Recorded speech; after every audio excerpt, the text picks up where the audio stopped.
लक्षवेधी क्रमांक 2 चंद्रकांत रघुवंशीजी, सन्मान्य सदस्य. लक्षवेधी क्रमांक 2. मंत्री महोदय. सभापती महोदय छापल्याप्रमाणे सभापती महोदय, वितरित केले. अत्यंत मोठी नदी नंदुरबार जिल्ह्यामध्ये तापीसारखी असल्यानंतरही नंदुरबार जिल्ह्यामध्ये सर्व विकास कामं फक्त वाळू अभावी ठप्प पडलेली आहेत. आणि माझी शासनाला विनंती आहे आपल्या माध्यमातून की पूर्वी झिरो रॉयल्टी होती. एकीकडे हायकोर्ट सुप्रीम कोर्टाचा निकाल आहे आदरणीय मंत्री महोदय की एकदा रॉयल्टी भरल्यावरती परत रॉयल्टी घेता येत नाही असा सुप्रीम कोर्टाचा निकाल असताना सुद्धा आम्ही झिरो रॉयल्टीच्या माध्यमातून महाराष्ट्र सरकार परवानगी देत होती. शौर्य टेक्नॉलॉजी म्हणून एक कंपनी होती, तिला ते अधिकार दिले होते. तिच्या माध्यमातून थोड्याफार प्रमाणात शासनाला काय निधी मिळत होता मला माहीत नाही, महसूल काय मिळत होता हे माहीत नाही. परंतु आज पूर्ण नंदुरबार जिल्ह्यामध्ये एकही काम होत नाही. म्हणजे प्रधानमंत्री आवास योजनेची घरकुलं बंद आहेत, संभाजी महाराजांच्या स्मारकाचं काम बंद आहे, भगवान बिरसा मुंडाच्या स्मारकाचं काम बंद आहे. विचारलं तर रेतू येत नाही, आणि रेतू येत नाही. आज 12 किलोमीटरवर गुजरात आहे. गुजरातमधून एकदा रॉयल्टी भरलेली गाडी आमच्या नंदुरबार जिल्ह्यापुरती तरी यायला आपण परवानगी देणार आहात का? किंवा झिरो रॉयल्टी, कारण सुप्रीम कोर्ट तर म्हणतं सर की एकदा रॉयल्टी भरली तर कुठल्याही राज्य सरकार परत रॉयल्टी घेऊ शकत नाही. तो निकालही माझ्याकडे आहे. मी आदरणीय मंत्री महोदयांना सुप्रीम कोर्ट आणि हायकोर्टचे निकाल सुद्धा पाठवतो. तर माझी विनंती आहे की नंदुरबार जिल्ह्याला आज या कठीण परिस्थितीतून आपण सोडवणार आहात का? आणि गुजरातची वाळू नंदुरबार जिल्ह्यामध्ये किंवा राज्यामध्ये येण्याची परवानगी देणार आहेत? सभापती महोदय, यामध्ये जे खरा इश्यू आहे, आपल्या जे नंदुरबार जिल्ह्यामध्ये जी वाळू आत्ता आहे जी यावर्षी होती त्याकरता शासनाने लिलाव केले. या ठिकाणी आमच्या ACS विकास खारगे आणि आमच्या पर्यावरण सचिव जयश्री भोज यांनी खूप मेहनत केली. यावेळी या दोघांनी वेळेत लिलाव केले. पर्यावरण विभागाची मंजुरी असल्याशिवाय आपण महसूल खातं लिलाव करू शकत नाही. पण यावर्षी जे पर्यावरण विभागाने जे काम केलं ते अतुलनीय काम केलं. आमच्या संपूर्ण ACS टीमने इतकं उत्कृष्ट काम केलं की वेळेत आम्ही सर्व लिलाव केले. या ठिकाणी माननीय सदस्यांना मी एवढं सांगू इच्छितो की नंदुरबार जिल्ह्यात वेळेवर लिलाव केले. 8 वाळूघाट त्या ठिकाणी गेले, पण वाळूच उचलली नाही, जिल्ह्यातली वाळू.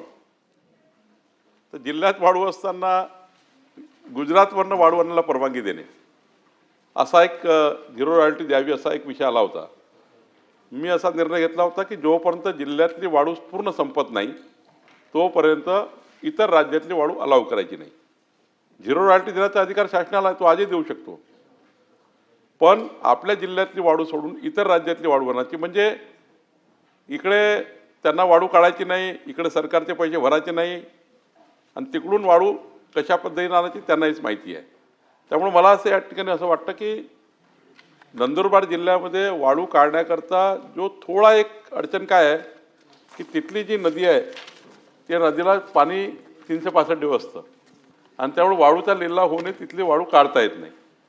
त्यामुळं तिथे जसं आपल्या पर्यावरण सचिवांनी आणि आमच्या ACSनी आणि आमच्या तिकडल्या डिव्हिजनल कमिशनर कोकणनी जी वाळू पॉलिसी केली आहे कोकणाकरता, ती कोकणामध्ये आपल्याला पाणडुब्या लावाव्या लागतात, तिकडे मग सक्शन पंप लावावे लागतात, त्यातनं वाळू येतात आणि मग त्याला आपण अलाव करतो.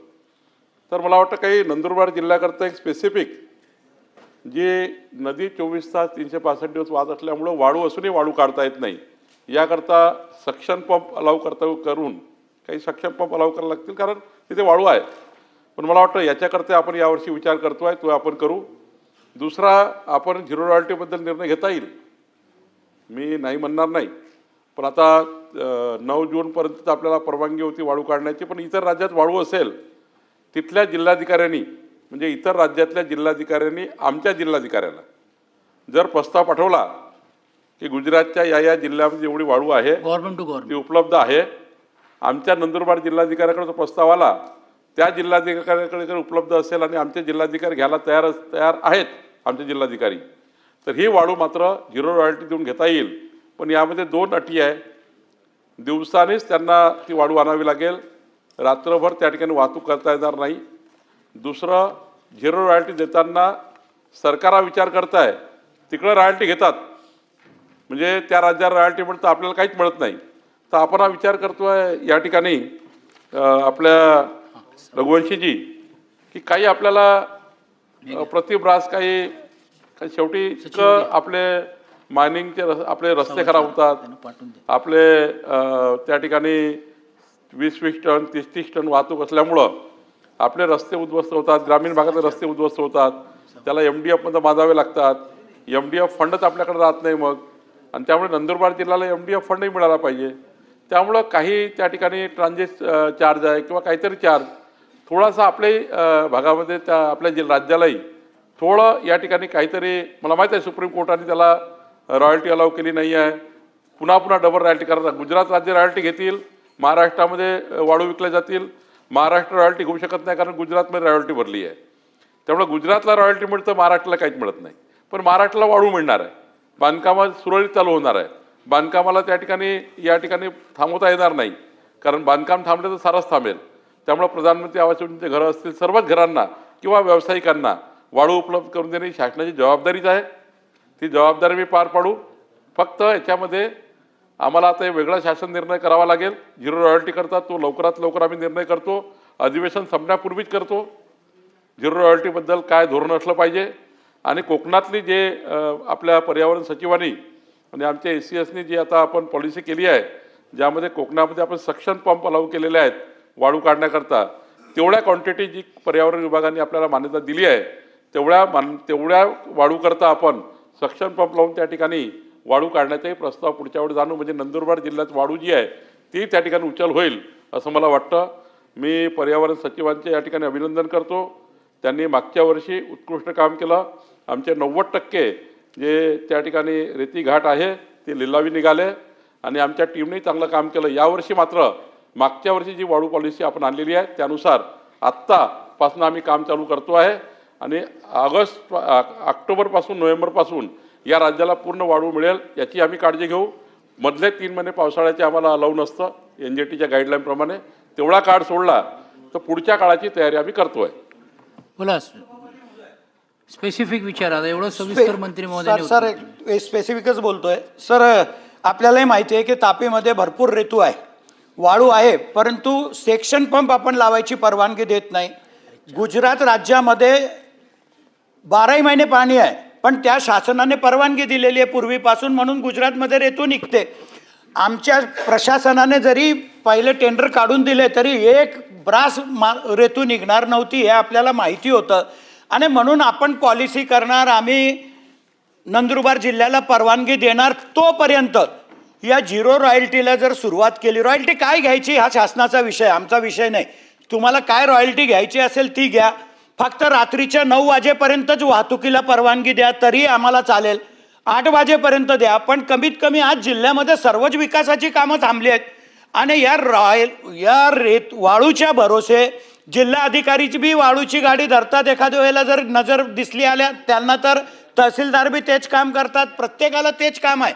त्याच्यापेक्षा इतर जिल्ह्यामध्ये महत्त्वाची कामं भरपूर आहे. तर माझं विनंतीच आपल्याला अशी आहे की आपण सेक्शन पंप लावून नंदुरबार जिल्ह्याला जेव्हा परवानगी देणार त्या गोष्टीला साहेब 2-3 महिने तरी लागतील. तोपर्यंत सगळाच जिल्हा पूर्ण ठप्प आहे. तर गुजरातच्या रेतूला काय करायचं काय नाही. आता आपल्या कलेक्टरने सुद्धा गुजरातच्या तापी आमचा जिल्हा आहे शेजारचा, त्या तापी जिल्ह्याच्या कलेक्टरला जर एक फोन लावला तरी ते NOC पाठवू शकतात किंवा आपल्याला पत्र देऊ शकतात. हे प्रशासनाचा अंतर्गत विषय आहे, फक्त लोकांची सोय होऊन जाईल. तर आत्ता तात्पुरती तरी का होईना पण आपण झिरो रॉयल्टी ताबडतोब चालू करण्याच्या सूचना देणार का? सभापती महोदय, अधिवेशन संपण्यापूर्वी मी याचा एक झिरो रॉयल्टीचं धोरण ठरवतो, झिरो रॉयल्टी सुरू करतो, आणि नंदुरबार जिल्हाधिकारी जेवढी वाळू मागेल तेवढी वाळू गुजरातच्या राज्यामध्ये कुठल्या जिल्हाधिकाऱ्याकडे असेल त्यांच्याशी बोलून त्यांचा टायअप करून तेवढी वाळू जेवढी नंदुरबार जिल्ह्याला पाहिजे तेवढी उपलब्ध करून देतोय. ठीक आहे मंत्री महोदय. प्रणयजी एकच फक्त विचारा, कारण तुमची 4थी लक्षवेधी आहे. हा प्रश्न, ही लक्षवेधी भले नंदुरबारसाठी लागलेली आहे, पण हा संपूर्ण महाराष्ट्रातला हा प्रश्न आहे. विशेष करून आमच्या विदर्भातला हा प्रश्न आहे, कारण मोठ्या प्रमाणात मध्य प्रदेश आणि छत्तीसगडमधनंही झिरो रॉयल्टीच्या माध्यमातून रेती आमच्याकडे आणली जाते. ती महसूल मंत्री साहेबांनी ती बंद केलेली आहे. पण आता 10 जूनपासनं हे सगळे रेती उत्खनन महाराष्ट्रामध्ये बंद करण्यात आलेलं आहे, भंडारा गोंदियामध्ये बंद करण्यात आलेलं आहे. तर ज्या प्रकारे तुम्ही झिरो रॉयल्टीचं धोरण हे नंदुरबारसाठी आणणार, त्याच प्रकारे गोंदिया भंडारासाठी नागपूरसाठी आपण हे आणणार काय?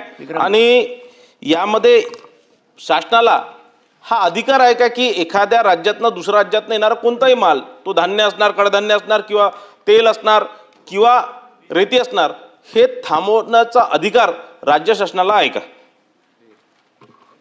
सभापती महोदय, जसं मी नंदुरबार सांगितलं तसंच मी गोंदिया, भंडारा, चंद्रपूर, अमरावती सर्व जिल्ह्याकरता सांगतोय की राज्यामध्ये जर वाळू आणायची असेल तर तिकडल्या जिल्हाधिकाऱ्यांनी आमच्या जिल्हाधिकाऱ्याला पत्र दिलं पाहिजे की आमच्याकडे वाळू आहे. जर आपण हे पत्र घेतलं नाही तर तिकडनं चोरी करतील आणि इकडं आणतील. तिथल्या कलेक्टरनी सर्टिफाईड करू दे ना की माझ्याकडे वाळू आहे. म्हणजे रायपूर कलेक्टर, छत्तीसगड कलेक्टरमध्ये वाळू आहे, ते या कलेक्टरनी कम्युनिकेट करावं की आमच्याकडे एवढी वाळू आहे, घेऊन जा. तुमचा जो काही ट्रान्सपोर्टर आहे त्याला आम्ही अलाव करू आणि झिरो रॉयल्टी घेऊनच अलाव करू. फक्त आता याच्यामध्ये तिकडे रॉयल्टी मिळतं, आपल्याला काहीच मिळत नाही, म्हणून काही थोडे याच्यामध्ये ट्रान्सपोर्ट चार्जेस वगैरे घेऊन काही करता येईल का हाही विचार आहे, पण ते आम्ही करू. दुसरा, शासनाला अधिकार आहे का, तर शासनाला अधिकार पूर्णच असतं. शासनाचे अधिकार अमर्याद असतात आणि त्यामुळे महसूल संहिता 1966चे अधिकार वापरूनच आपण निर्णय करतो. शासनाच्या निर्णयाचे जेव्हा अधिकार असतात तेव्हा शासन निर्णय करतं. दुसऱ्या याच्यामध्ये एक गोष्ट खरी आहे की या झिरो रॉयल्टीमध्ये आपल्याला जोपर्यंत राज्यामध्ये वाळू आहे, आता भंडारा गोंदियामध्ये इतकी वाळू आहे यावर्षी की जी वाळू लिलाव झाली तीच उचलली नाही. मी आधीच अभिनंदन केलं पंकजाताई, आपल्या जयश्री भोसचे आणि तुमचं, की खूप चांगलं काम पर्यावरण विभागाने केलं. म्हणजे आत्तापर्यंत पर्यावरण विभाग एप्रिल महिन्यापर्यंत परवानगी द्यायची नाही, म्हणजे पर्यावरणाची एनओसी मिळायची नाही आम्हाला. पण टाईम बाउंड कार्यक्रमात आम्ही फाईल पाठवल्याच्या, आम्ही प्रस्ताव पाठवल्याच्या 8 दिवसात 10 दिवसात आपल्या पर्यावरण विभागाने परवानगी दिली आहे. ही परंपरा अशीच जर राहिली तर आपल्याला पुढं चांगले माइलस्टोन गाठता येतील. पण प्रणय फुकेची मी तुम्हाला आश्वस्त करतो की कुठल्याही जिल्हाधिकाऱ्यांनी वाळू मागितली तर आम्ही त्यांना परराज्यातली वाळू उपलब्ध करून देऊ. फक्त चोरी व्हायला नको याची काळजी आपल्याला घ्यावी लागतं. राहिला प्रश्न याचा आपल्या जिल्ह्याचा, आपल्या राज्यामध्ये वाळू उपलब्ध असताना बाहेर राज्याची घेणं योग्य नाही. आपला महसूल चुकतो. भंडारा, गोंदिया, चंद्रपूर जिल्ह्यामध्ये इतकी वाळू आहे आज की आपली वाळू उचलता येत नाही. आपल्याला इतकी परिस्थिती वाईट आहे. तुम्ही जर सांगितलं मला की बाबा आपली वाळू संपली, भंडाऱ्याची, आपली गोंदियाची वाळू संपली आहे, चंद्रपूरची वाळू संपली आहे, तुम्ही वाटेल तेवढी वाळू आपण परराज्यातनं आणण्याची परवानगी देऊ. चला आता लक्षवेधी आता झालं ना, एवढं सविस्तर बोलल्यानंतर काय राहिलं?